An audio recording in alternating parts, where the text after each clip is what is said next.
c'est le prétexte, parce qu'on Ouais. C'est vrai qu'on s'amuse, on fait grève par plaisir, c'est que pour notre gueule. Et pourquoi on est en grève? C'est parce qu'on trouve qu'on n'a plus la possibilité de faire notre travail correctement, qu'on fait tous les soins qu'on fait, on les fait vite en fait parce qu'on est en manque d'effectifs. Et voilà, on prend plus le temps de voir les patients. Les accompagner, d'accompagner les familles, voilà, c'est surtout par rapport à leur bien-être, leur confort. Ça c'est c'est des bases qu'on n'a plus le temps de... On n'a plus le temps de faire, quoi. On finit tout c'est les soins en priorité, l'accompagnement, le côté relationnel. Relationnel du métier, on le pratique à la plus que pour la technique. C'est vrai que depuis qu'on est arrivé au PPR, voilà, les patients sont beaucoup plus lourds, le nombre d'effectifs est le même. Voilà, on a des 5 patients en plus, on a le même effectif qu'à de la fois, avec des patients plus lourds. Et une organisation qui demande encore à être développée. Et tous les soirs, on finit 1 heure en retard parce qu'on n'a pas eu le temps de finir notre travail. Les fois où on est rappelé parce qu'on a des collègues en arrêt pour épuisement, donc on est rappelé sur nos Ou on double la journée aussi, parce qu'il manque du personnel. Donc on le fait pour aider notre équipe, pour pas que l'équipe en pâtisse et même les patients, mais au bout d'un moment on est dans l'épuisement. Les gens qui disent que cet hôpital c'est comme une usine, comment ça se matérialise au quotidien? Mais parce que ça se tourne tous les jours.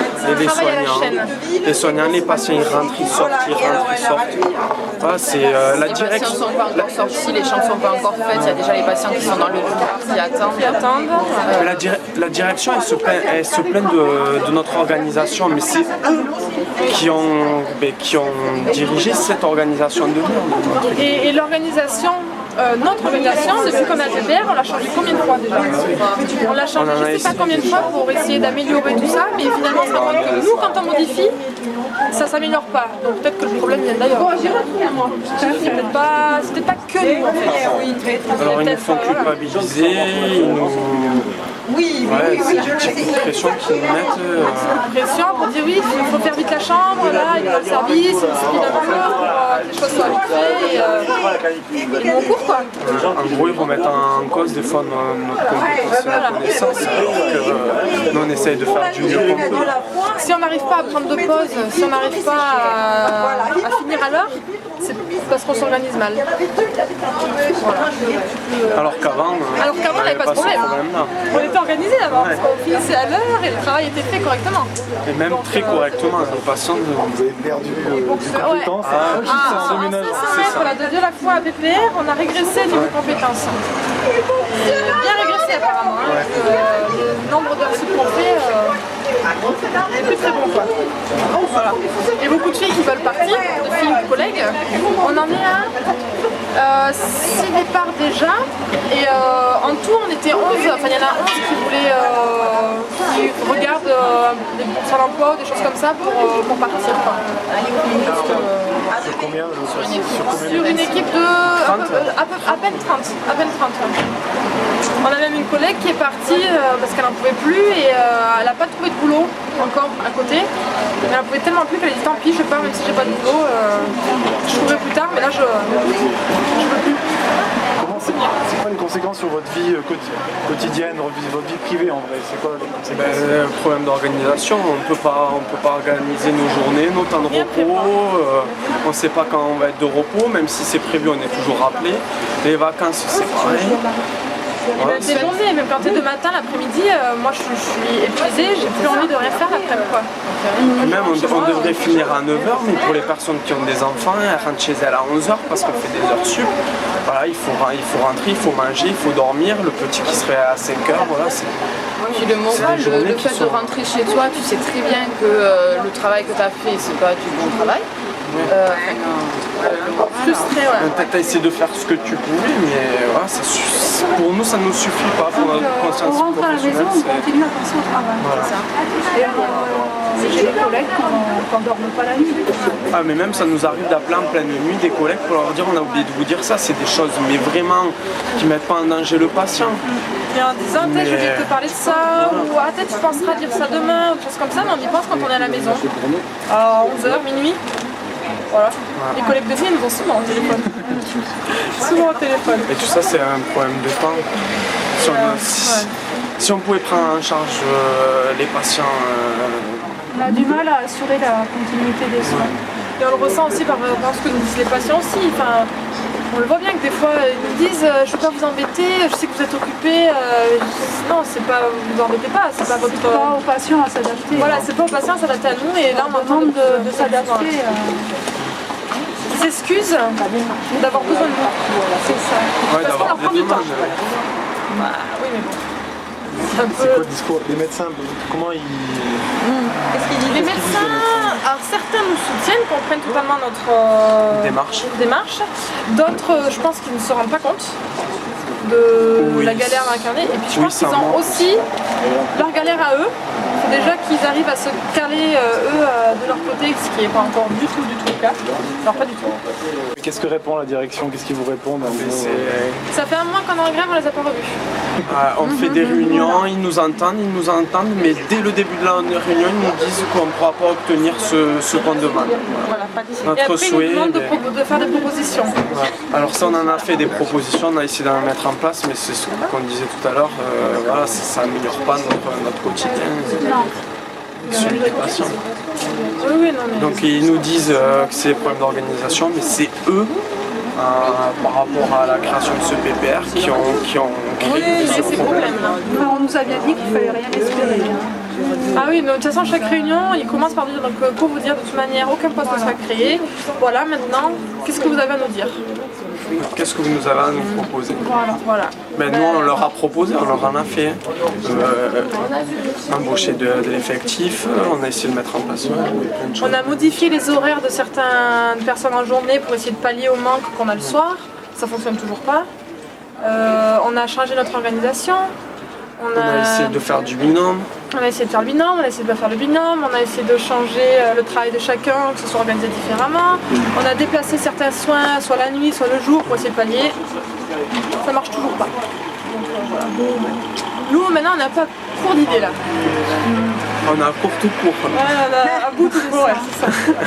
On a retourné le problème dans tous les sens, mais c'est bon. Après, c'est sûr, on peut toujours s'améliorer, même nous. Oui, mais je pense que si tout le monde s'y mettait, c'est réglable. Est-ce que vous arrivez à réfléchir au soin ou alors le soin se fait de manière On fait machinale? machinalement. Ah oui. Mon tour du matin, que je suis censée finir à 9h, 9h30, je l'ai fini à 11h moins le quart ce matin.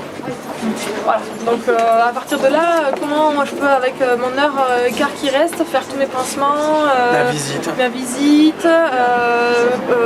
relever la visite, corriger les trucs, planifier les soins. Le pire, c'est qu'après, on nous demande de travailler en binôme, mais c'est pas possible. C'est pas possible. c'est pas possible.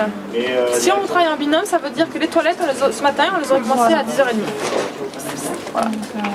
En fait, vous arrivez à adapter le soin à la personne soignée, mais de manière minimale, quoi. Enfin, Ah oui, oui. On va à l'essentiel. Voilà, c'est l'essentiel. C'est bonjour, je viens faire le pansement, je fais le pansement, je m'en vais. et c'est des choses qu'on ne vous apprend pas à l'école d'infirmière, j'imagine.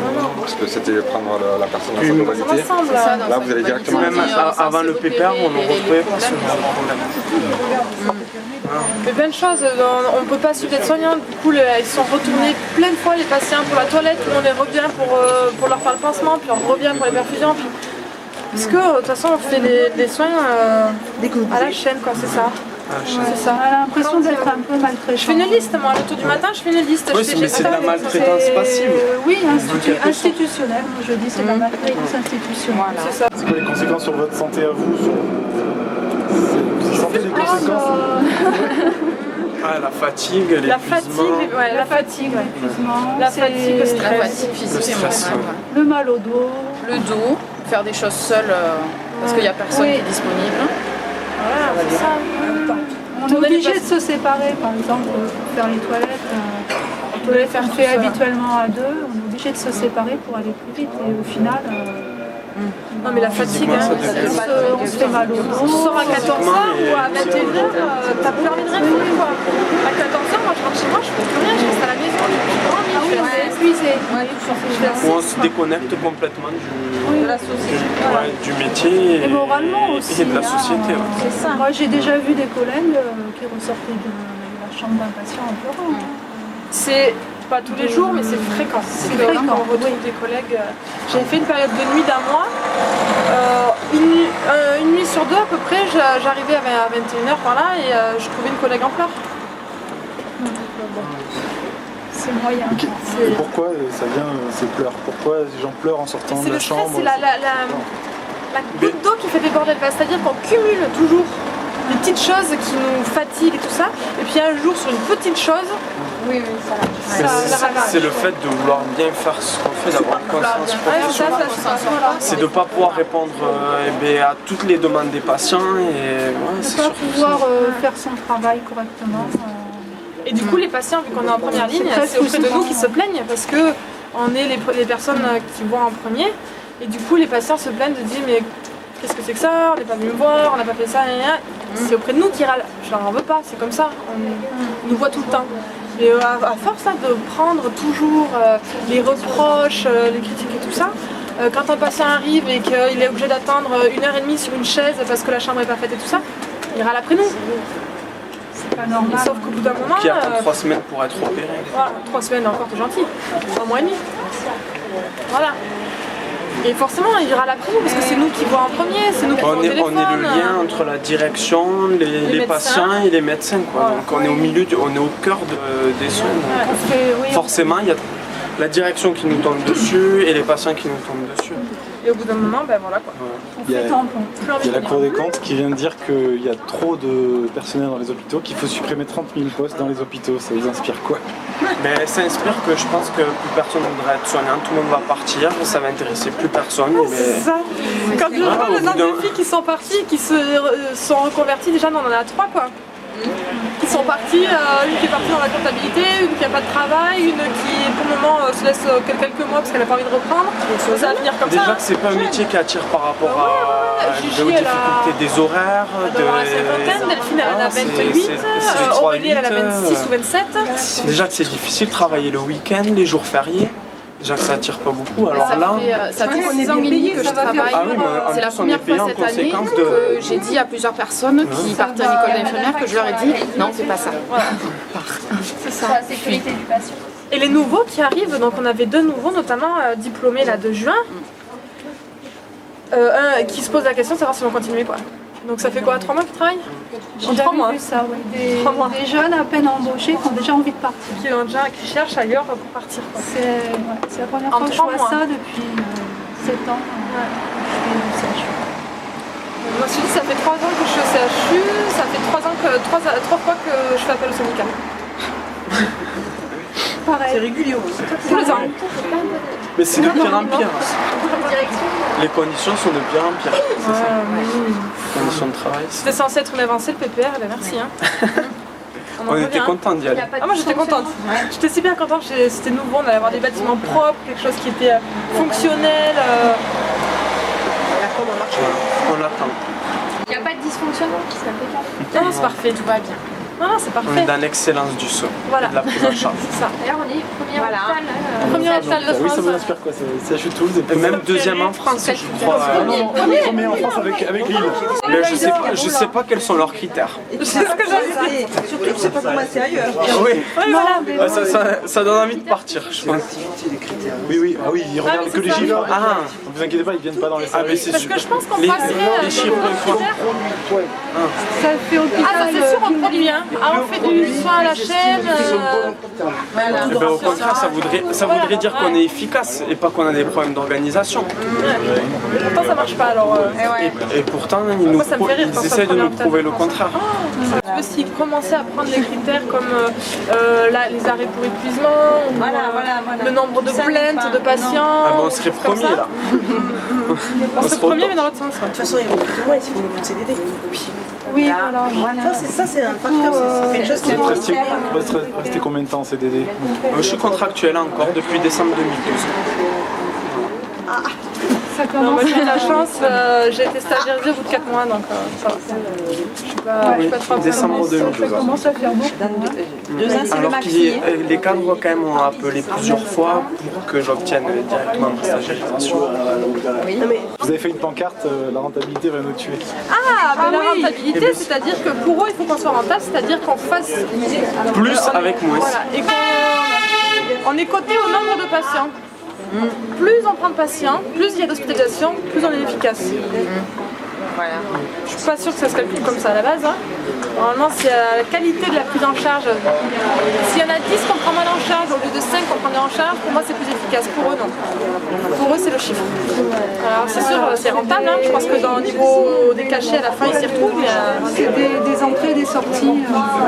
Des patients qui sortent limite, sans arrêt. Ou ils reviennent assez rapidement. Ah, la rentabilité, oui c'est ça, la rentabilité c'est pareil, c'est avoir moins de personnel et faire plus avec le peu. Donc ça oui c'est rentable pour eux. Un patient qui va 2 jours aux soins, on ne garde pas la chambre, ça fait une sortie. Ça fait une sortie. Même s'il revient 2 jours après dans le service. Et ça fait double travail pour les ASH, parce qu'il faut faire la chambre, etc. Ça fait plus d'argent pour l'hôpital. Et puis c'est pareil, rentabilité, c'est-à-dire que les arrêts maladie, on ne les remplace pas, parce que ça coûte de l'argent. Ben non, on demande à nous de venir remplacer les arrêts maladie, comme ça eux ça leur coûte pas de l'argent, c'est rentable. L'hôtesse d'accueil qui n'était pas là, ça fait combien de temps qu'elle n'est pas là? On fait juste le double de travail. Oui voilà, ben, c'est ça. C'est même pas remplacé par une personne en plus. C'est économique pour eux parce qu'ils ne la remplacent pas. Il faut être multifonction. Ah oui, ah mais ça c'est peut-être le seul point positif qu'on a développé avec ce PPR, c'est qu'on est multitâche, hein. Ça c'est clair. Est-ce que c'est positif?